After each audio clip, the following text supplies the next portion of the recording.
आजकल आप किसी भी क्षेत्र में चले जाए, पहाड़ी क्षेत्र में चले जाए, मैदानी क्षेत्र में चले जाए, ये जो आवारा पशु है, जंगली पशु है, इनकी जो तादाद है, इनका जो नंबर है बहुत ज़्यादा हो गया है। और ये फसलों को इतना नुकसान करते हैं कि कई बार फसल बीजने के बाद कई बार किसान को बीज की मात्रा के बराबर भी फसल उपलब्ध नहीं हो पाती है। किसानों की फसल बेमौसमी बारिश, कीट और रोगों के अलावा कभी कभी बंदर, आवारा पशु, नीलगाय या छोटा जानवरों की वजह से कई बार किसानों की पूरी फसल बर्बाद हो जाती है।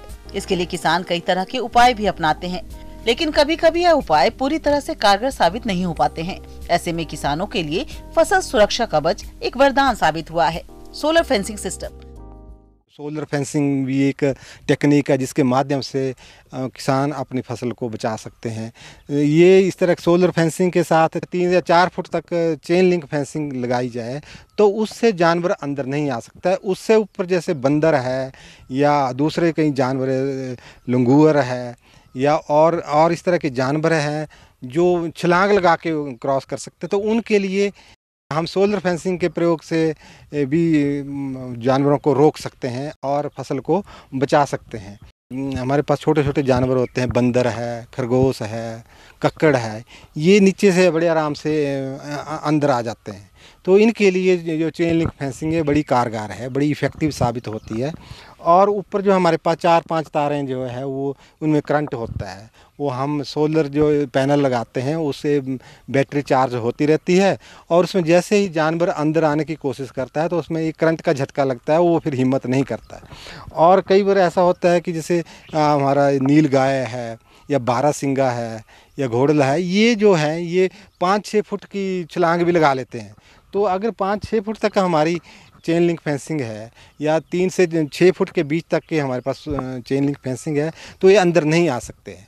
उसके बावजूद इस चेन लिंक फेंसिंग के साथ साथ हमारे पास कई बार पेड़ पौधे लगे होते हैं, उनके ऊपर से बंदर जंप लगा लेता है। तो कोशिश ये रहे कि इनके नज़दीक कोई ज़्यादा बड़ा पेड़ ना हो ताकि बंदर उस पेड़ के माध्यम से अंदर आ सके, जंप लगा सके।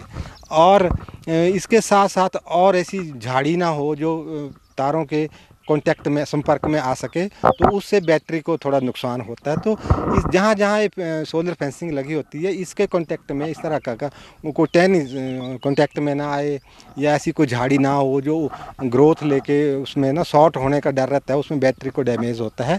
तो जब भी इस तरह की फेंसिंग लगानी है तो इन चीज़ों का थोड़ा ध्यान रखना। और इन जो सोलर फेंसिंग के जो आप पोल देख रहे हैं इनके कम से कम 6 से 7 फुट की हाइट होना बड़ा ज़रूरी होती है। अगर इससे कम हाइट रखें तो जानवर कई बार अंदर आने की कोशिश कर लेता है। तो 7-1 फुट की हाइट तक हम इन पोल्स को रखते हैं। और ये फेंसिंग इस तरह की है कि एक बार लगाने से ये कई साल तक किसान का काम देती है।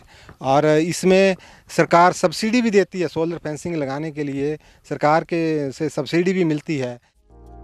प्रदेश के जो किसान भाई शासन द्वारा अनुदान लेकर अपने खेत में सोलर फेंसिंग सिस्टम लगाना चाहते हैं तो इसकी जानकारी के लिए अपने नजदीकी कृषि विभाग से संपर्क करें। तो इस तरह के अगर फेंसिंग किसान लगाता है और कुछ समूह में भी कुछ ग्रुप ऑफ फार्मर्स भी इस फेंसिंग को लगा सकते हैं ताकि वो अपनी फसल को जो बड़ी मेहनत से उन्होंने तैयार की होती है उसको वो बचा सके।